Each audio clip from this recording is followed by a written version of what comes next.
Hey guys, how's it going? This right here is my Olympia SG1, and this is a full desktop typewriter. This thing weighs like, I want to say at least 50 pounds. I could be wrong, but man, it's heavy. It's awkward when you're moving it around. It stays put. And this one, cosmetically, I think it's the best one I've ever seen. It has a few little, like, wear marks down here from, you know, palms resting. But the crinkle finish all around is, I mean, I want to say immaculate, because it's just, it's in really, really clean shape. And I'll give you a 360 view after I'm done. I'm gonna give you a type sample, and I think just about everything works on this one. It's definitely in writing condition, with the exception of up here. I've got some tape on the line space selector because it's stuck on, I don't know, there's a spring in there and it wants to stay on triple spacing, so I have it on single spacing. And basically what happens is you can set it to single spacing or double, and you can write out a line. But then when you return the carriage, when you do that, when you let go, it reverts back to triple spacing. I don't know what that is. I'm assuming it's some sort of spring. But so I just taped it in place to stay on single spacing because that's what I use. And yeah, but other than that, man, this thing is intact. You know, it's got all the knobs and all the little, these things on this, I always forget what this is called. And everything works. This, the paper feed, which if you're unfamiliar is probably one of the coolest features on these. But tabs work, and you know, carriage feels good. Ribbon on this one is a bit light, but I can include one. And yeah, I'll give you guys a type sample and show you. So again, if you're unfamiliar with the paper feed on these, you just set the paper in there. You can adjust this for how far you want to pull it through, and just one crank, paper is ready to go. It's underneath these. There's so many machines where that does not happen. It always gets caught on these, but on these SG1s, it's pretty sweet. And just like that, you're ready to go. So I'll give you, you know, lowercase, uppercase, numbers, figures, all that stuff. And then I'll give you a 360 of the machine, show you how everything works.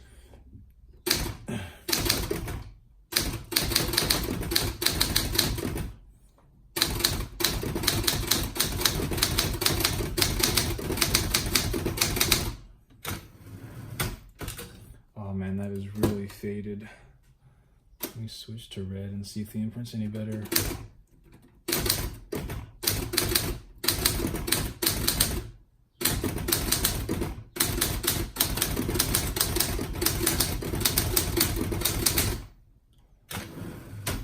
Yeah, I'm gonna do lowercase again.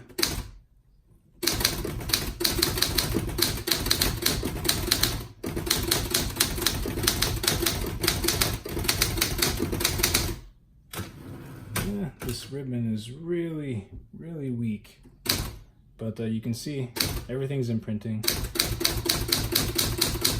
I think there's one sticky key. This guy? Nope. Okay.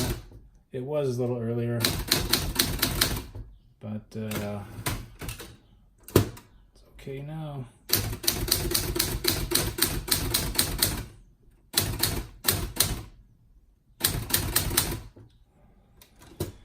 And oh, I think the other thing that doesn't work on this is this right here, and that's it puts a space in between every single key, space, figure, whatever. It puts a space, and I think that's the thing that's not working on this one. I believe that's what that does, because you push it down, you lock it in there.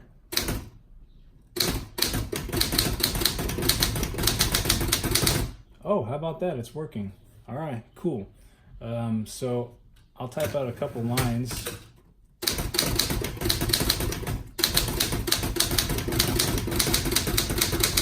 can see how fast it's progressing. But yeah, that puts a space. Then to disengage, you just kind of push it down and pull towards you. I didn't know that was working. That's kind of a cool feature. But yeah, so I've been typing on the red setting. Obviously I started out on the blue setting, and then I don't honestly know what this yellow setting is, guys. I think it's like a half and half, and obviously I don't have a two-colored ribbon, so I couldn't really demo that even if I wanted to. And then it has the, let's see, has the white, which I think is if you're using carbon paper. Yeah, if any of you are using carbon paper. But I think that the ribbon won't come up at all. Yeah, and you can see that's if you had carbon paper. Anywho, so leave this on black. I'll show you this type sample. The font on this is I don't know what the name is, but it's not the common font. It's a different one. But yeah, you can see the print is good. This ribbon is just light, that's all, I think. It's kind of hard because there's writing on the other side of this page. But anyways, this right here, these lines, you can see there's a space in between the letters. And this is working, see the spaces in between. And so I don't really know what the function of that is, but this one has it and it does work. But you can see all the other figures, they're there. They're kind of, you can see all the little 3/4, the decimals, and the TH, you know, the like if you're writing 4th or 5th. But yeah, this is kind of a cool font. It's not the standard typewriter font, and if you can tell just by looking at like the, I don't know, the Q, and yeah, so it's not unique to Olympia's. I don't think it is anyways. It might be, but yeah, I'll give you a 360 view of the machine. You can see, obviously I'll take pictures of it, but yeah, the back is still nice and clean. Still has the Olympia insignia and this little Olympia Works Willem shaven. This little plate right here riveted onto the back, still in good shape. And again, you can see the paint, the crinkle finish. This was a lawyer's. This belonged to an attorney. I got this, and his son was just selling off his stuff. He'd passed, or he was gonna pass, I don't remember. But like I said, other than this little thing right here, that's the tape. I know it's kind of a strange fix, and I'm sure there are those of you out there who that you'll pay to have it done right. But to me, this is a pretty small flaw, because otherwise this thing works good. It's solid. The tabs, I didn't show you the tabs. I'll show you that right now. Tabs are really easy, and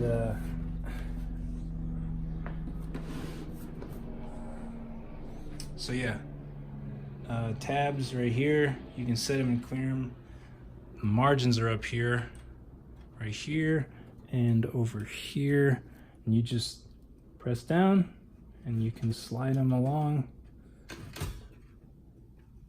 wherever you want. And that's for both of them, but I'll show you how the tabs work. It's got the push button thing, which is pretty sweet. So I'll just set one right here, and right here, and here, right here, and then I can just tab to whatever areas I set.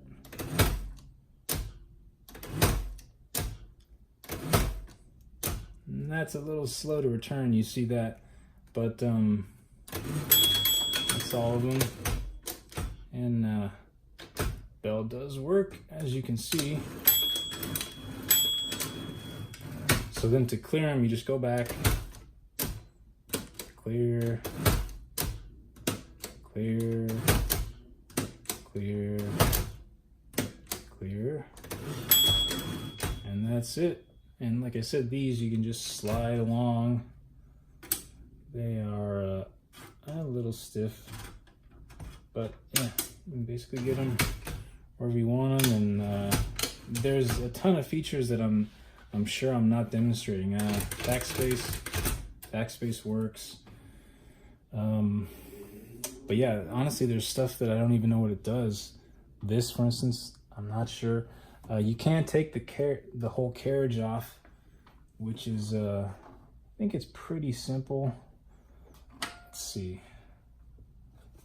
I think you just turn both of these up, and yeah, this whole thing just comes off. I mean, you don't even have to know what you're doing. And then you just drop it back down, and you'll feel it. There's only one place it can go, and you just turn these back, and just like that. So I've never had to take it off for any reason, nor would I. I know you can clean some of the components, but I don't think you need to with this one. This one's pretty good to go as is.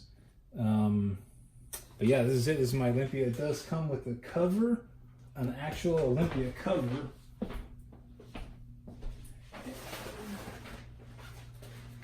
And that would be this guy.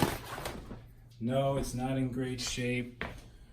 Again, this is how I got it, but it is the actual Olympia branded cover, and it's bad.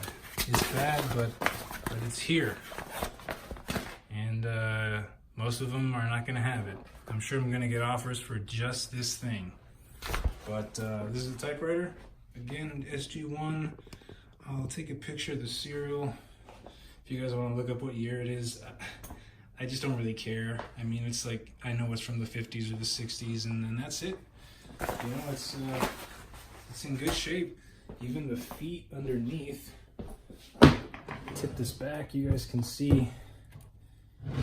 Even the feet, they're good. They're still grippy. They still have the little indentations on them. So yeah, I mean, this is without question one of the, not one of the, it is, it's the nicest one I've come across. Everything's working on it, and it's not dirty, it's not rusty. It's a solid machine. So if you guys have any questions, let me know. Thanks.